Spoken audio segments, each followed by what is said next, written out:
اللهم لبيك لبيك لا شريك لك لبيك إن الحمد والنعمة لك الملك لا شريك لك.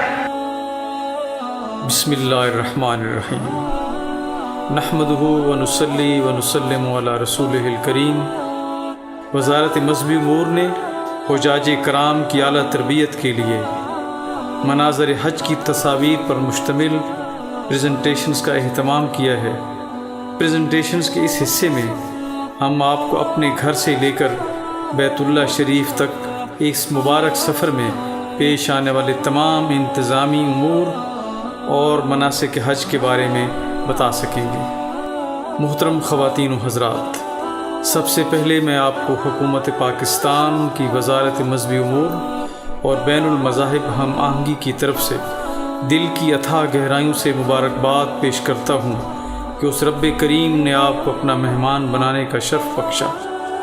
محترم سامعین، اس پریزنٹیشن میں ہم سب سے پہلے آپ کو اپنے گھر سے لے کر بیت اللہ شریف تک پیش آنے والے تمام انتظامی امور کے بارے میں آگاہ کریں گے. اس کے بعد ادائیگی عمرہ کے بارے میں، مناسک کے بارے میں بتایا جائے گا. البتہ حج کی ادائیگی، زیارات مدینہ منورہ اور حج سے متعلق اہم اور متفرق امور کے بارے میں پریزنٹیشنز کے دوسرے موڈیول پیش کیے جائیں گے. محترم سامعین، حج ایک نہایت عظیم عبادت ہے اور زندگی میں ایک بار صرف صاحب استطاعت پر فرض ہے. اس لیے عازمین حج کے لیے اس کے ہر پہلو سے تربیت نہایت ضروری ہے. اچھی طرح تربیت حاصل کر لینے کے بعد ہی حجاز مقدس میں گزرنے والے ہر لمحے سے بھرپور فائدہ اٹھایا جا سکتا ہے. حج کا سفر چونکہ مشکل ہے، لہٰذا اس کی نیت میں ہی رب کریم سے ادائیگی حج میں آسانی کی دعا بھی کی جاتی ہے. لہٰذا ہم جتنی اچھی تربیت حاصل کریں گے، اللہ تعالیٰ ادائیگی حج میں ہمارے لیے اتنی آسانیاں پیدا فرما دیں گے. بہترین تربیت سے نہ صرف ہماری ادائیگی حج انشاءاللہ کسی کوتاہی کے بغیر ممکن ہو سکے گی، بلکہ ہم اس مبارک سفر میں زیادہ اجر و ثواب اور برکات بھی سمیٹ سکیں گے.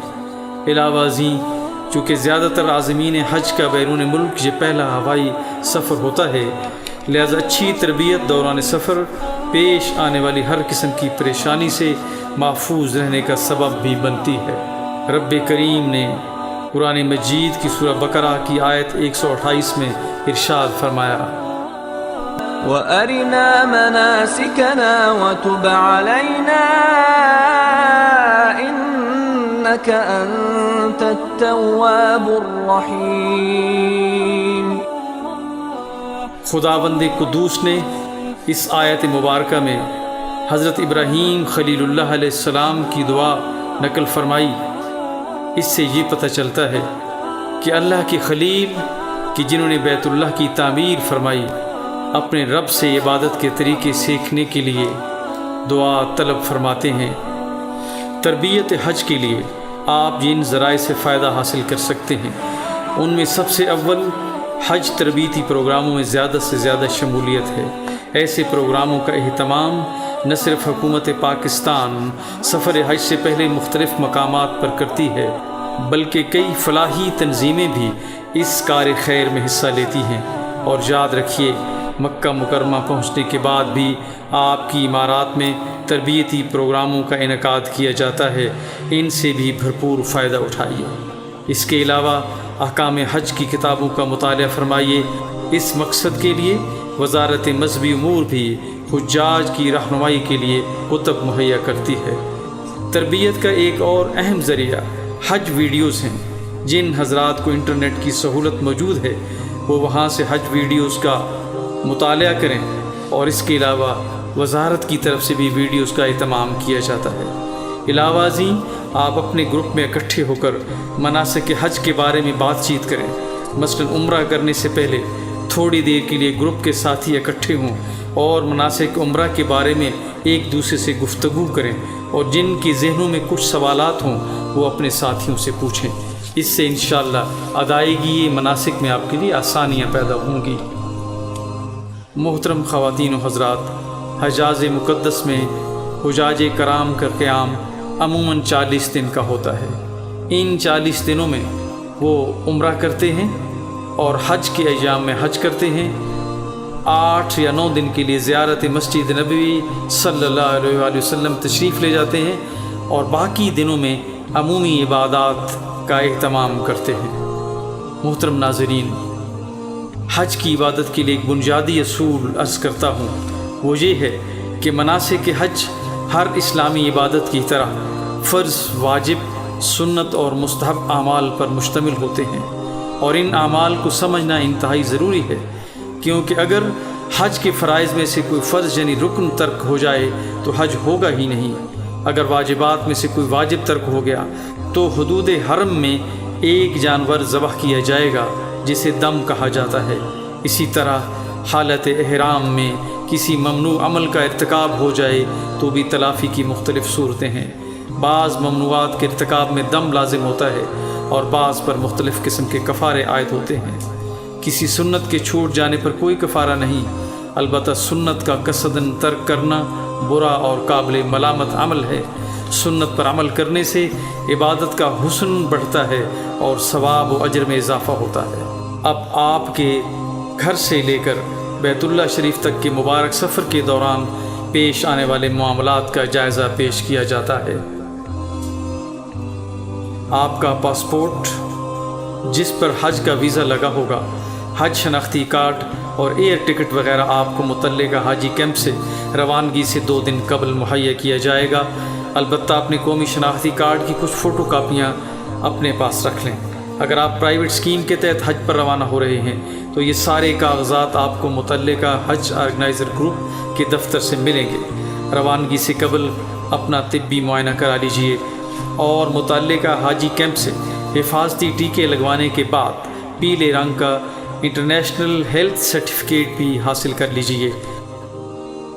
اگر آپ شوگر، دل کے امراض یا کسی اور مرض کی دوائیں روزانہ لیتے ہیں تو 40 ایام کی دوائیں اپنے ڈاکٹر کے تجویز کردہ نسخے کے ساتھ حاجی کیمپ میں موجود سرکاری ڈسپنسری سے علیحدہ پیک کروا لیجئے، کیونکہ کھلی دوائیں سعودی عرب لے جانے کی اجازت نہیں ہوتی۔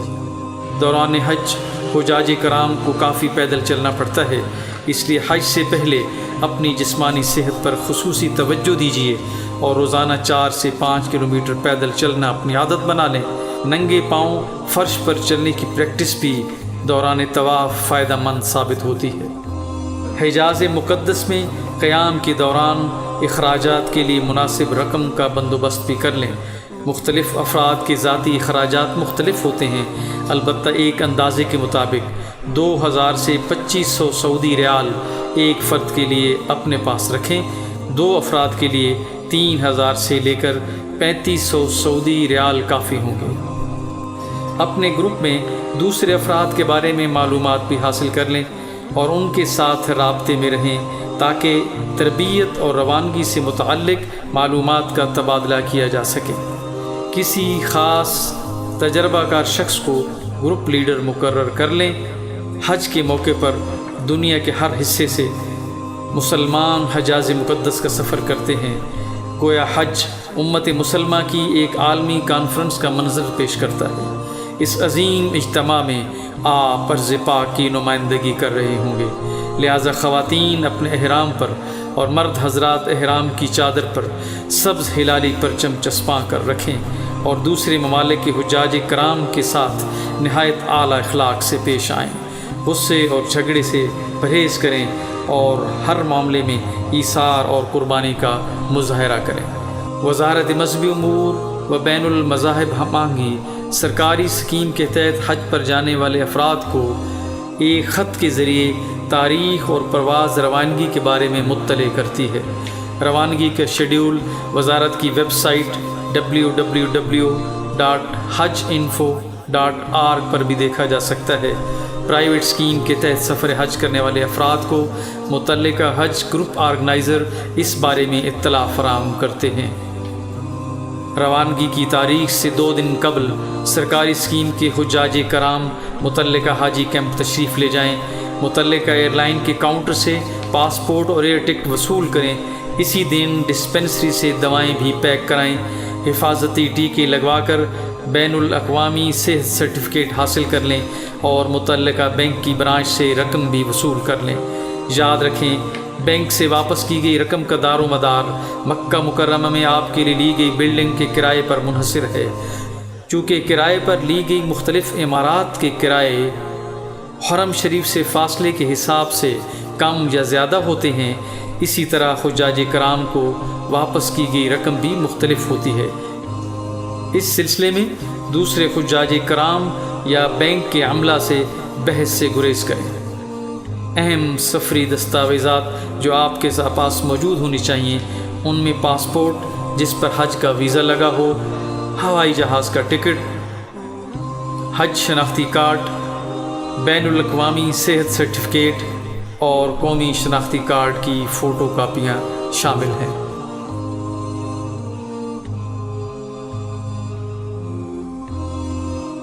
آپ کے ضروری سامان میں جو چیزیں شامل ہیں وہ عرض کرتا ہوں۔ سب سے پہلے سوٹ کیس 1 عدد، احرام 2 عدد، ایک تولیے والا اور دوسرا سادہ لٹھے والا، عبایا 2 عدد برائے خواتین، شلوار قمیض 4 یا 5 جوڑے، اگر واش اینڈ ویئر ہوں تو بہتر ہیں، گرم چادر 1 عدد مزدلفہ کی رات کے لیے، یہ صرف سرد موسم میں ضرورت ہوتی ہے، چھوٹے تولیے 2 عدد، رومال 4 عدد، دھوپ سے بچاؤ کی ٹوپی 1 عدد، سینڈل یا پشاوری چپل 1 عدد، کھلی چپل برائے حج 2 عدد، لکھائی کا سامان مارکر وغیرہ، موبائل سیٹ چارجر 1 عدد، بمے 2 بیٹریاں ہر فرد کے لیے، دھوپ والی اینک 1 عدد، نظر والی اینک 2 عدد اگر استعمال کرتے ہیں تو، چھوٹی استری 1 عدد، چائے کی کیتلی 1 عدد بجلی والی، دوائیں پٹی زخم کے لیے اور مرض ضرورت کے مطابق، ماسک 1 درجن، حج کی کتابیں حسب ضرورت، برتن پلیٹ مگ اور چمچ، تھیلیاں 2 عدد چھوٹی کنکریوں کے لیے اور 1 عدد بڑی چپلوں کے لیے، رقم سعودی ریال حسب ضرورت، متفرق اشیاء ٹوتھ برش، مسواک، نیل کٹر، چھوٹا چاقو یا چھری، ریزرز، سوئی دھاگا، ہزار بند ڈالنے کے لیے ہزارنی، ٹیشو پیپرز، کنگھی، چھوٹی کینچی، رسی، احرام پر باندھنے والی بیلٹ اور دسترخوان وغیرہ۔ حجاج کرام کے لیے ضروری ہے کہ کم سے کم وزن کے ساتھ روانہ ہوں اور غیر ضروری اور ممنوعہ سامان ساتھ لے جانے سے گریز کریں۔ محترم حجاج کرام، سب سے بہتر سامان جس کو ساتھ لے جانے کی ہدایت خداوند قدوس نے اپنی مقدس کتاب میں بیان فرمائی۔ رب تعالیٰ فرماتے ہیں، وَتَزَوَّدُوا فَإِنَّ خَيْرَ الزَّادِ التَّقْوَى وَاتَّقُونِ يَا أُولِي الْأَلْبَابِ، اور سب سے بہتر زاد راہ پرہیزگاری ہے، پس اے ہوش مندو میری نافرمانی سے پرہیز کرو۔ خواتین و حضرات، اللہ تعالیٰ فرماتے ہیں، ان اللہ مع الصابرین، بے شک اللہ صبر کرنے والوں کے ساتھ ہے۔ اس لیے اس مبارک سفر میں کسی بھی وقت صبر کا دامن ہاتھ سے نہ چھوڑیے، کیونکہ حج صرف چند مناسک کا نام نہیں بلکہ اپنی شخصیت کو مکمل طور پر اسلامی طرز زندگی سے ہم آہنگ کرنے کا نام ہے۔ اپنا سامان 2 حصوں میں بند کریں، ایک وہ حصہ جو زیادہ تر سامان پر مشتمل ہوگا اسے آپ سوٹ کیس میں بند کریں اور ایئرپورٹ پر ایئر لائن کے عملے کے حوالے کریں۔ یہ وہاں پر بک کر لیا جاتا ہے اور دوران سفر آپ کے ساتھ موجود نہیں ہوتا۔ سعودی عرب پہنچنے کے بعد ایئرپورٹ پر یہ سامان آپ کو واپس دے دیا جاتا ہے۔ دوسرا حصہ آپ کے دستی سامان پر مشتمل ہوتا ہے جو دوران سفر آپ کے پاس رہے گا۔ اس میں ضروری کاغذات بشمول پاسپورٹ، ٹکٹ، ضروری کرنسی، انٹرنیشنل ہیلتھ سرٹیفکیٹ، ضروری دوائیں، احرام کی چادریں اور احرام کی بیلٹ وغیرہ شامل ہیں۔ حج کی مخصوص چپل کہ جس سے پاؤں کی ابھری ہوئی ہڈی نہ چھپے گھر سے ہی پہن لیں۔ حجاج کرام ایئرپورٹ روانگی سے قبل گھر میں غسل کر لیں اور بدن پر خوشبو وغیرہ لگا لیں تاکہ ایئرپورٹ جا کر صرف احرام ہی باندھنا ہو۔ ہوائی اڈے پہنچنے کے بعد جب آپ بین الاقوامی روانگی والے حصے سے ہوائی اڈے کی عمارت کے اندر داخل ہوں گے تو سب سے پہلے کسٹم حکام آپ کا سامان چیک کریں گے، اور پھر سیکیورٹی چیک کے مختلف مرحلوں سے گزرنے کے بعد متعلقہ ایئر لائن کے کاؤنٹر پر پاسپورٹ اور ایئر ٹکٹ دکھا کر آپ بورڈنگ پاس وصول کریں گے۔ یہاں پہ آپ بکنگ والا سامان جمع کرا دیں گے۔ اس کے بعد آپ FIA کے کاؤنٹر پر تشریف لے جائیں گے، جہاں پاسپورٹ پر ضروری انٹری کی جائے گی، اور پھر سیکیورٹی کے مختلف مراحل سے گزرنے کے بعد آپ مسافروں کی انتظار گاہ میں تشریف لے جائیں گے۔ مسافروں کی انتظار گاہ میں پہنچنے کے بعد مرد حضرات مخصوص جگہ پر جا کر اپنے احرام کی ایک چادر جسم کے نچلے حصے پر باندھ لیں اور دوسری اوپر اوڑھ لیں۔ نیچے والی چادر کو ناف سے ہمیشہ اوپر رکھیں تاکہ سطر چھپا رہے۔ خواتین اپنے عام کپڑوں میں ہی رہیں، یہی ان کا احرام ہے، البتہ ان کا لباس مکمل ساتر ہونا چاہیے، یعنی خواتین کے ہاتھوں اور چہرے کے علاوہ سارا جسم ڈھانپا ہونا چاہیے۔ واضح رہے کہ خواتین کے بال بھی نظر نہیں آنے چاہیے، کیونکہ یہ ان کے سطر میں شامل ہیں۔ احرام باندھنے کے بعد اگر مکروہ وقت نہ ہو تو 2 رکعت نفل برائے احرام ادا کریں۔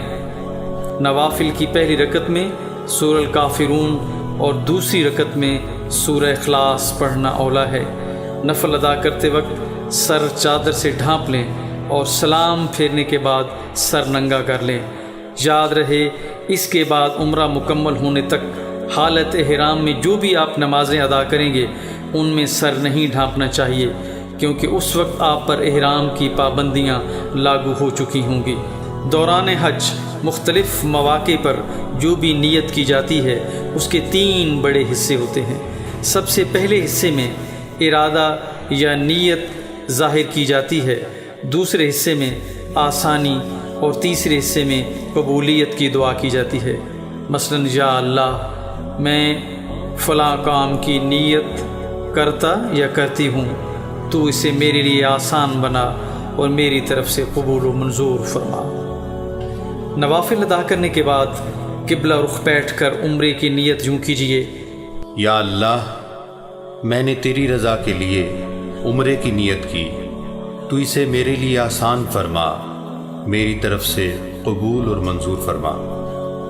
اب مرد حضرات عمرے کی نیت سے 3 بار بلند آواز سے اور خواتین 3 بار آہستہ آہستہ تلبیہ پکاریں: لبیک اللہم لبیک لبیک لا شریک لک لبیک ان الحمد والنعمت لک والملک لا شریک لک لبیک اللہم لبیک لبیک لا شریک لک لبیک ان الحمد والنعمت لک والملک لا شریک لک لبیک اللہم لبیک لبیک لا شریک لک لبیک ان الحمد والنعمت لک والملک لا شریک لک۔ تلبیہ کہنے کے ساتھ ہی آپ پر احرام کی پابندیاں لاگو ہو جائیں گی۔ تلبیہ کے بعد دعا مانگنا سنت ہے، لہٰذا اپنے اہل و عیال، اپنے ملک اور کل امت مسلمہ کی کامیابی اور سرخری کے لیے اللہ تعالیٰ سے دعا طلب کریں۔ اس کے بعد تلبیہ کا ورد کثرت سے جاری رکھیں۔ یاد رہے کہ خواتین 3 بار تلبیہ آہستہ آہستہ پکاریں گی۔ خواتین و حضرات، میقات وہ مقام ہے جس سے پہلے احرام باندھنا ضروری ہے۔ جب آپ کا جہاز میقات سے تقریباً 30 منٹ کے فاصلے پر ہوگا تو جہاز کا عملہ اعلان کرتا ہے کہ جن خواتین و حضرات نے احرام نہیں باندھا وہ حالت احرام میں آ جائیں اور عمرے کی نیت کر لیں۔ مکہ مکرمہ کی طرف مختلف اطراف سے سفر کرنے والوں کے لیے مختلف مقامات پر میقات ہیں جن کو اس نقشے میں دیکھا جا سکتا ہے۔ جیسا کہ عرض کر چکا ہوں کہ حالت احرام میں آنے کے بعد حجاج کرام پر کچھ حلال کام بھی حرام ہو جاتے ہیں۔ ان کی تفصیل کچھ یوں ہے: مرد کا ٹوپی یا کپڑے سے سر یا چہرہ ڈھانپنا، وگ وغیرہ پہننا۔ خاتون کا کپڑے سے چہرہ ڈھانپنا، چہرے کے آگے سے ہٹا ہوا نقاب جائز ہے۔ ناخن یا بال کاٹنا، خوشبو لگانا، مرد کے لیے سلا ہوا کپڑا پہننا اور ایسی چپل پہننا جس سے پاؤں کی ابری ہوئی ہڈی چھپ جائے۔ خشکی کے جانور کا شکار یا شکار میں معاونت کرنا۔ میاں بیوی کی مخصوص باتیں، منگنی یا عقد وغیرہ کرنا۔ حرم کی حدود میں ہرے بھرے خضر و پودے اکھاڑنا، لڑائی جھگڑا کرنا، حدود حرم میں گری ہوئی کوئی بھی چیز اٹھانا، البتہ لوگوں میں اعلان کے لیے اٹھا سکتا ہے۔ خواتین و حضرات، وہ اعمال جو احرام کی حالت میں جائز ہوتے ہیں، ان میں انگوٹھی، نگ، گھڑی یا ہیڈ فون پہننا، چھتری یا گاڑی کی چھت سے سایہ حاصل کرنا، بغیر صابن کے سر اور بدن دھونا، زخم پر پٹی باندھنا، مسواک کرنا، ٹیکا لگانا، پیشاب پاخانہ یا وضو توڑنا، پھل کھانا چاہے خوشبودار ہو، کاندھے یا گلے میں بیگ لٹکانا، موذی جانور کو مارنا، ٹیشو پیپر یا کپڑے سے پسینہ صاف کرنا۔ تقریباً 4-5 گھنٹے کے بعد آپ کا جہاز انشاءاللہ جدہ کے بین الاقوامی ہوائی اڈے پر اترے گا، جہاں آپ کو غیر معمولی تاخیر کا سامنا کرنا پڑ سکتا ہے۔ یہاں چونکہ کئی ممالک سے حجاج کرام کی پروازیں اترتی ہیں اور انہیں امیگریشن اور دیگر مراحل سے گزرنا ہوتا ہے، لہٰذا عام طور پر یہاں 4 سے 6 گھنٹے انتظار کرنا پڑتا ہے۔ یوں سمجھیے یہ آپ کے صبر کی آزمائش کا پہلا مرحلہ ہے۔ جدہ ایئرپورٹ پر اترتے ہوئے اپنی قسمت پہ ناز کیجیے کہ اس رب کریم نے آپ کو حجاز مقدس میں اپنے پاؤں رکھنے کی توفیق بخشی، اور شکرانے کے طور پر تلبیہ کو زور زور سے پکاریے۔ لبیک اللہم لبیک، لبیک لا شریک لک لبیک، ان الحمد والنعمت لک والملک لا شریک لک۔ خواتین و حضرات، جدہ ایئرپورٹ پر ہوائی جہاز سے اترنے کے بعد آپ کی ویکسینیشن کی جائے گی، اور بعض اوقات پاکستان میں کی گئی ویکسینیشن کا کارڈ بھی چیک کیا جاتا ہے۔ اس کے بعد سعودی عملہ آپ کو امیگریشن کاؤنٹرز کی طرف لے جائے گا، جہاں امیگریشن دستاویزات مکمل کی جاتی ہیں اور آپ کے پاسپورٹ پر ضروری اندراج کیا جاتا ہے۔ امیگریشن کے مرحلے سے گزرنے کے بعد آپ اپنا بک کرایا گیا سامان وصول کریں گے۔ کسٹم کلیئرنس اور سیکورٹی کے مختلف مراحل سے گزرنے کے بعد ایئرپورٹ کی عمارت سے باہر تشریف لائیں گے۔ اگر آپ کے پاسپورٹ پر ٹرانسپورٹ سٹیکرز پاکستان میں چسپاں نہیں کر دیے گئے تو آپ گروپ لیڈر کے توسط سے مکتب الوکلاء کے دفتر سے ٹرانسپورٹ اور حج سٹیکرز اپنے پاسپورٹ پر چسپاں کرائیں۔ جب آپ جدہ کے ہوائی اڈے کی بلڈنگ سے باہر آئیں گے تو سرکاری اہلکار آپ کا سامان جمع کر کے ایک بڑی ٹرالی میں رکھ کر آپ کی انتظار گاہ میں لے جائیں گے، جہاں پر بڑی بڑی چھتریوں سے ڈھکے میدان میں مختلف ممالک کے حجاج کے لیے انتظار گاہیں بنائی گئی ہیں۔ یہاں آپ اس وقت تک انتظار کریں گے کہ جب تک جدہ جانے کے لیے آپ کی بسوں کا انتظام نہیں ہو جاتا۔ آپ کے لیے بسوں کا انتظام ہونے کے بعد پاکستانی معاونین بسوں کی طرف آپ کی رہنمائی کریں گے اور آپ اپنا سامان اپنے گروپ کے لیے مقرر کردہ بسوں میں منتقل کروائیں گے۔ خیال رہے آپ کا سامان جس بس پر رکھا گیا ہے آپ اسی بس پر سوار ہو رہے ہیں۔ یہاں آپ کے پاسپورٹ جمع کر لیے جائیں گے جو کہ وطن واپسی کے وقت جدہ ایئرپورٹ پر آپ کو دوبارہ دیے جائیں گے۔ تقریباً 1 گھنٹہ سفر کرنے کے بعد بس زمزم دفاتر کے سامنے رکے گی اور کچھ ضروری کارروائی عمل میں لائی جائے گی۔ اس کے کچھ دیر بعد آپ حدود حرم میں داخل ہوں گے، جہاں سے آگے صرف مسلمان ہی جا سکتے ہیں۔ آپ کتنے خوش نصیب ہیں کہ آج حرم مکی کی حدود میں داخل ہو رہے ہیں۔ خداوند کریم کا شکر ادا کیجیے اور تلبیہ کا ورد نہایت شوق سے بلند آواز میں کیجیے۔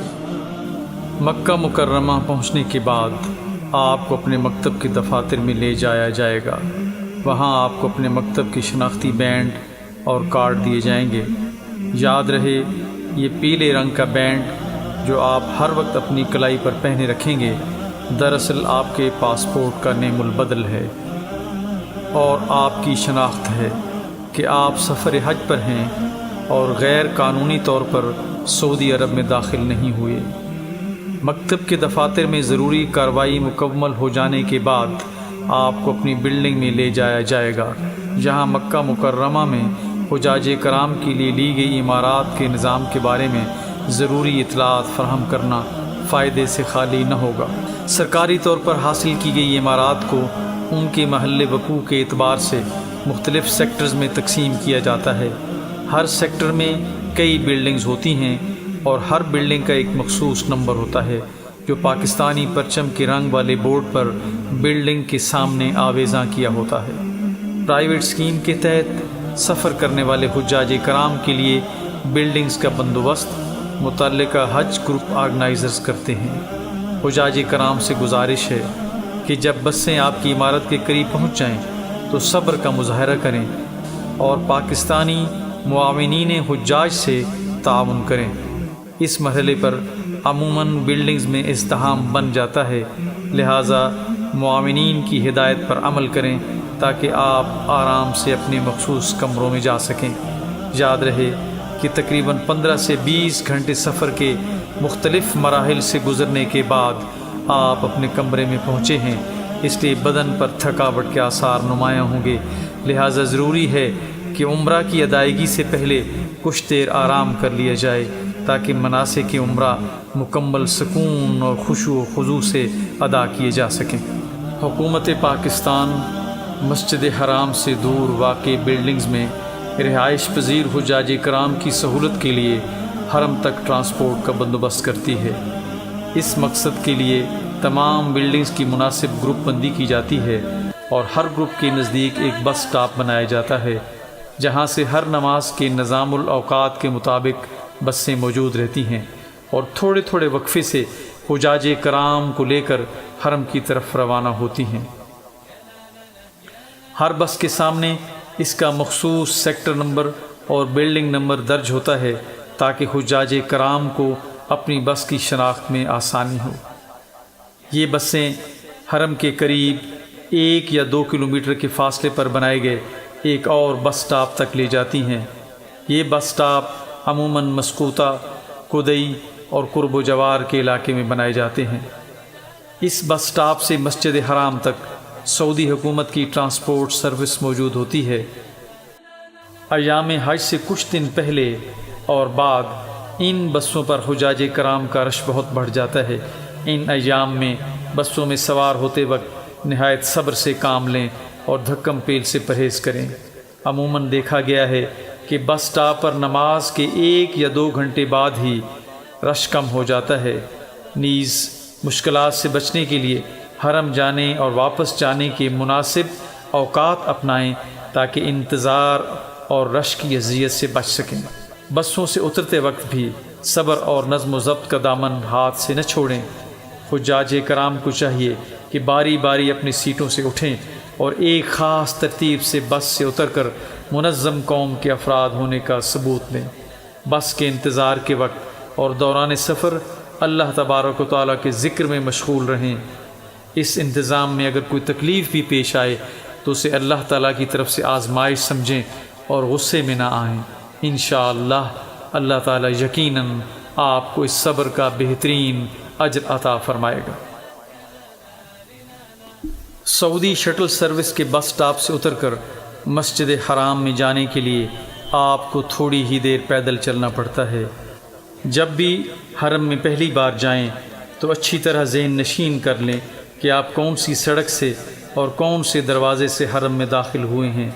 جس دروازے سے بھی آپ کا حرم میں داخلہ ہو، پہلے ہی اس دروازے کے باہر موجود اہم نشانات اور بڑی عمارتیں ذہن نشین کر لیں تاکہ جب بھی آپ حرم سے باہر آئیں تو ان نشانات کی مدد سے بس سٹاپ کی سمت کی درست نشاندہی کر سکیں۔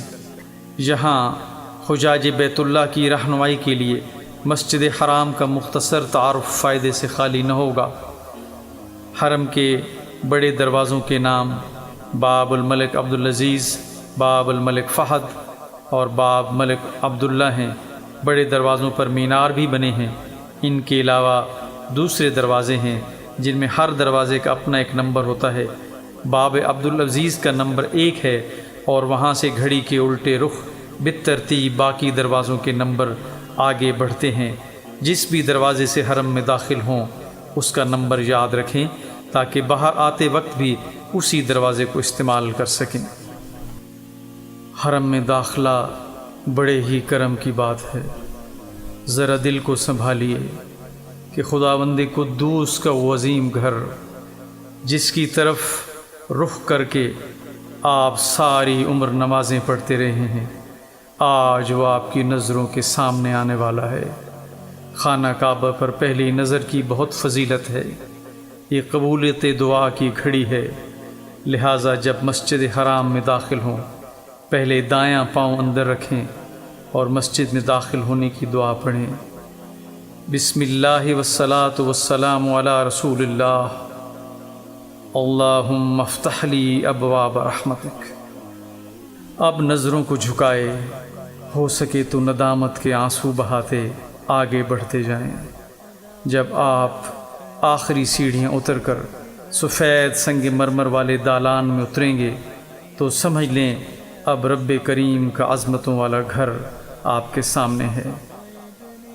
جس راستے سے آپ دالان میں اترے ہیں وہاں سے تھوڑے دائیں یا بائیں سرک کر کھڑے ہو جائیں تاکہ راستے سے گزرنے والے افراد کی وجہ سے آپ کی دعا میں خلل نہ ہو۔ اب نظریں اٹھائیں، ہاتھ اٹھائیں۔ اللہ اکبر، اللہ اکبر، لا الہ الا اللہ واللہ اکبر کہتے ہوئے خوب گڑ گڑا کر اپنے رب سے خطاؤں کی معافی کے لیے دعا مانگیں۔ جو چاہیں اپنے رب سے مانگیں کیونکہ یہ قبولیت دعا کی گھڑی ہے، اور دعاؤں کے ساتھ مستجاب الدعوات ہونے کی دعا بھی مانگ لیں، یعنی اے میرے رب آج کے بعد جو بھی نیک دعا مانگوں اسے قبول فرما لینا۔ عمرہ کے باقی مناسک بیان کرنے سے پہلے آپ کو مسجد حرام میں موجود اہم مقامات کے بارے میں بتانا ضروری سمجھتا ہوں۔ حجر اسود بیت اللہ شریف کے دروازے کے بالکل قریب خانہ کعبہ کے مشرقی کونے میں نصب ہے۔ حضرت صلی اللہ علیہ وآلہ وسلم اور آپ کے پیشرو انبیاء کرام نے اس مبارک پتھر کا بوسہ لیا ہے۔ ملتزم کعبہ شریف کے دروازے سے لے کر حجر اسود تک بیت اللہ شریف کی دیوار کو مقام ملتزم کہا جاتا ہے۔ اس مقام کو ملتزم کہنے کی وجہ یہ ہے کہ آپ صلی اللہ علیہ وسلم جب طواف سے فارغ ہو جاتے تو اس جگہ آ کر کعبہ شریف سے چمٹ جاتے اور اپنا سینہ مبارک ہاتھوں اور رخسار کو اس جگہ سے چمٹا لیتے۔ یہ ان مقامات سے ہے جہاں پر دعائیں یقیناً قبول ہوتی ہیں۔ حتیم کعبہ شریف کے شمال میں نصف گول دائرہ کی شکل کی طرح کی جگہ حتیم کہلاتی ہے۔ یہ کعبۃ اللہ کا حصہ ہے۔ اس مقام کے فضائل میں سے یہ ہے کہ اس میں نماز پڑھنا ایسا ہے جیسے کسی نے بیت اللہ شریف کے اندر نماز پڑھی۔ طواف کرتے وقت حتیم کے اندر سے نہیں گزرنا چاہیے۔ مطاف خانہ کعبہ کے چاروں طرف کھلی جگہ جس پر طواف کیا جاتا ہے مطاف کہلاتی ہے۔ مقام ابراہیم علیہ السلام یہ بھی جنت کا ایک پتھر ہے جس کو حضرت جبرائیل علیہ السلام جنت سے حضرت ابراہیم خلیل اللہ کے لیے لائے تاکہ وہ اس پر کھڑے ہو کر کعبہ شریف کی تعمیر کر سکیں۔ جس وقت حضرت ابراہیم علیہ السلام اس پتھر پر کھڑے ہوئے تو آپ کے پاؤں مبارک اس کے اندر دھنس گئے، اور آپ کے مبارک پاؤں کے نشانات آج بھی اس پتھر پر موجود ہیں۔ اس کی فضیلت قرآن مجید اور احادیث شریف میں وارد ہوئی ہے۔ صفا اور مروہ بیت اللہ کے قریب دو پہاڑیاں تھیں۔ حضرت ابراہیم خلیل اللہ کی زوجہ محترمہ حضرت ہاجرہ ننھے اسماعیل کے لیے پانی کی تلاش میں انہی دو پہاڑیوں کے درمیان دوڑی تھیں۔ اللہ تعالیٰ کو اپنی نیک بندی کی یہ ادا اتنی پسند آئی کہ تا قیامت عمرہ اور حج ادا کرنے والے مسلمانوں کو ان پہاڑیوں کے درمیان سعی کے لیے پابند فرما دیا۔ اب یہ پہاڑیاں ایک 3 منزلہ برآمدے کے اندر ہیں، جس کے فرش کو سفید سنگ مرمر سے مزین کر دیا گیا ہے۔ یہ برآمدہ اب مسجد حرام کا حصہ ہے۔ مسجد حرام کے مختصر تعارف کے بعد اب عمرہ کے مناسک بیان کیے جاتے ہیں۔ عمرہ کے باقی مناسب اس تصویر پر دیکھے جا سکتے ہیں، یعنی سب سے پہلے بیت اللہ کا طواف، اور پھر 2 رکعت نماز، ملتزم پر دعا، زمزم پینا، صفا اور مروہ کے درمیان سعی، اور آخر میں حلق یا قصر یعنی سر کے بال منڈوانا یا چھوٹے کرانا۔ طواف عمرے کا اہم ترین رکن، اور اس کا آغاز حجر اسود کے سامنے سے کیا جاتا ہے۔ اس مقام کی نشاندہی کے لیے حجر اسود کے سامنے دھاتی چبوترے پر سبز رنگ کی ٹیوب لائٹ نصب کر دی گئی ہے۔ طواف شروع کرنے سے پہلے تلبیہ پڑھنا بند کر دیجیے، اور احرام کی اوپر والی چادر کو اپنے دائیں کندھے کی بغل سے نکال کر بائیں کندھے پر ڈال دیجیے۔ یاد رکھیں، صرف دوران طواف دایاں کندھا ننگا کرنا سنت ہے، اسے ہرگز نہ بھولیں، اور طواف کی نیت کریں، اے اللہ میں تیری رضا کے لیے تیرے محترم گھر کے طواف کے 7 چکر لگانے کا ارادہ کرتا یا کرتی ہوں، ان کو میرے لیے آسان بنا دے اور قبول فرما لے۔ حجر اسود کے کونے کی سیدھ میں نماز کی طرح دونوں ہاتھ اٹھاتے ہوئے پڑھیں، اللہ اکبر اللہ اکبر، لا الہ الا اللہ، والصلاۃ والسلام علی رسول اللہ، اور ہاتھ نیچے چھوڑ دیں۔ یہ عمل استقبال حجر اسود کہلاتا ہے۔ جب حجر اسود کے بالکل سامنے اس طرح آ جائیں کہ سبز روشنی آپ کے دائیں کندھے کی طرف اور حجر اسود بائیں کندھے کی سیدھ میں ہو، تو دونوں ہاتھوں کی ہتھیلیاں حجر اسود کی طرف اشارہ کریں اور بسم اللہ اللہ اکبر وللہ الحمد کہیں۔ یہ عمل استلام کہلاتا ہے اور سنت ہے۔ اس کے ساتھ ہی آپ کا طواف شروع ہو جائے گا۔ طواف کا ہر چکر پورا ہونے پر حجر اسود کا استلام کرنا چاہیے، اور ایک طواف کے لیے بیت اللہ کے 7 چکر پورے کرنا ضروری ہیں۔ طواف کے پہلے 3 چکروں میں اکڑ کر کندھے ہلاتے ہوئے قدر تیزی سے چلنا سنت ہے۔ یہ عمل رمل کہلاتا ہے، جبکہ آخری 4 چکروں میں رمل نہ کرنا سنت ہے۔ لہٰذا پہلے چکروں میں اگر رمل کرنا بھول بھی جائیں تو آخری چکروں میں رمل نہ کریں۔ طواف کے دوران کوئی خاص دعا پڑھنا ضروری نہیں، اور پھر کتاب سے دیکھتے پڑھنے سے توجہ کتاب کی طرف رہتی ہے اور قلب کا ربط رب کعبہ سے نہیں جڑ پاتا۔ لہٰذا اپنی زبان میں جو بھی دعا چاہے کریں۔ نیز درود شریف، استغفار، تیسرا کلمہ اور دوسرے اذکار کریں۔ البتہ رکن یمانی اور حجر اسود کے درمیان ربنا آتنا فی الدنیا حسنہ وفی الآخرۃ حسنۃ وقنا عذاب النار پڑھنا سنت ہے۔ یاد رکھیے، رکن یمانی سے لے کر رکن اسود کے سامنے تک یہی وہ مقام تھا کہ جہاں پر حبیب کبریا صلی اللہ علیہ وسلم یہی دعا پڑھ رہے تھے۔ آپ کتنے خوش قسمت ہیں کہ اسی مقام پر آج آپ کو وہی الفاظ دہرانے کا موقع ملا۔ آپ کتنے خوش قسمت ہیں کہ وہ مطاف کہ جہاں پر آقا کریم صلی اللہ علیہ وآلہ وسلم کے مبارک پاؤں لگے، آج آپ کو وہاں پر چلنے کی توفیق بخش دی گئی ہے۔ یاد رکھیے، آج اگر آپ نقش قدم پر چلنے کی سعادت حاصل کر رہے ہیں تو زندگی میں بھی نقش قدم پر چلنے کا آج مصمم ارادہ کر لیجئے۔ طواف مکمل کرنے کے بعد ایسی جگہ 2 رکعت نماز پڑھیں کہ مقام ابراہیم آپ کے اور کعبہ شریف کے درمیان ہو۔ بھیڑ کی وجہ سے ایسی جگہ نہ ملے تو کسی بھی دوسری جگہ پڑھ لیں۔ اگرچہ مقام ابراہیم کے پیچھے طواف کے نوافل پڑھنا سنت ہے، لیکن حج کے موقع پر بے پناہ بھیڑ کی وجہ سے ایسا کرنا ممکن نہیں ہوتا، لہٰذا مسجد حرام میں کسی بھی جگہ بھیڑ سے بچتے ہوئے پرسکون طریقے سے نوافل ادا کریں۔ پہلی رکعت میں سورۃ الکافرون اور دوسری رکعت میں سورۃ اخلاص پڑھنا اولا ہے، اور نماز کے بعد دعا مانگیں۔ اس کے بعد ملتزم سے چمٹ کر دعا مانگنا مستحب ہے، لیکن یہ دعا آپ بعد میں نفلی طواف کے وقت کر سکتے ہیں۔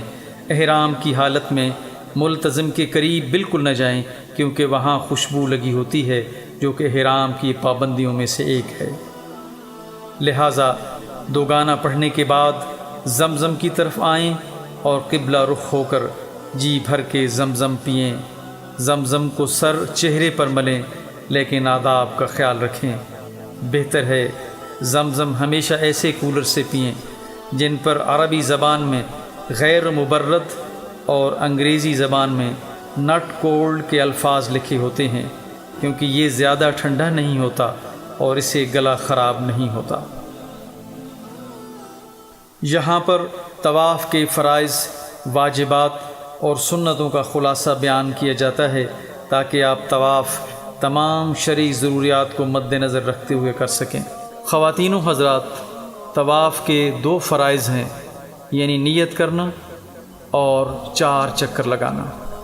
واجبات میں وضو، سطر ڈھانپنا، حجر اسود کے سامنے سے شروع کرنا، پیدل چلنا، دوران طواف کعبے کا بائیں طرف ہونا، حتیم کے باہر سے چکر لگانا، 7 چکر پورے کرنا اور طواف کے بعد 2 رکعت نماز پڑھنا۔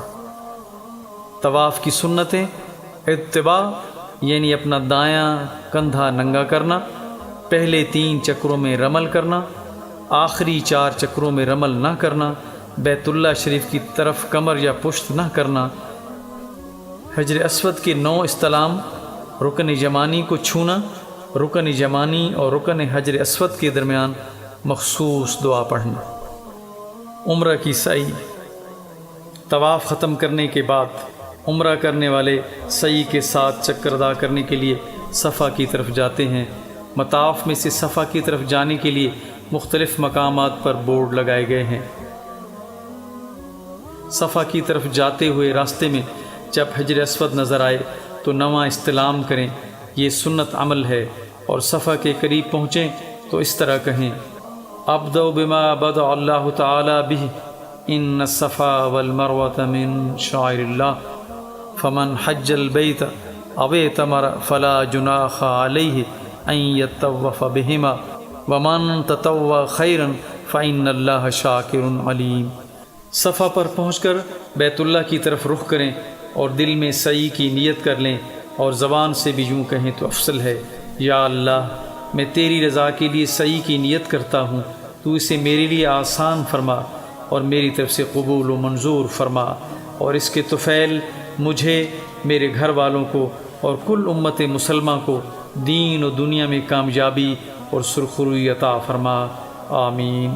کعبہ کی طرف رخ کر کے 3 مرتبہ اللہ اکبر کہیں اور 3 مرتبہ یہ دعا پڑھیں: لا الہ الا اللہ وحدہ لا شریک لہ، لہ الملک ولہ الحمد وہو علی کل شیء قدیر، لا الہ الا اللہ وحدہ انجز وعدہ ونصر عبدہ وحزم الاحزاب وحدہ۔ پھر صفا سے مروہ کی طرف جائیں اور راستے میں جو دعائیں میسر ہوں اپنے لیے، اپنے اہل و عیال کے لیے، وطن کے لیے، سب کے لیے مانگتے جائیں۔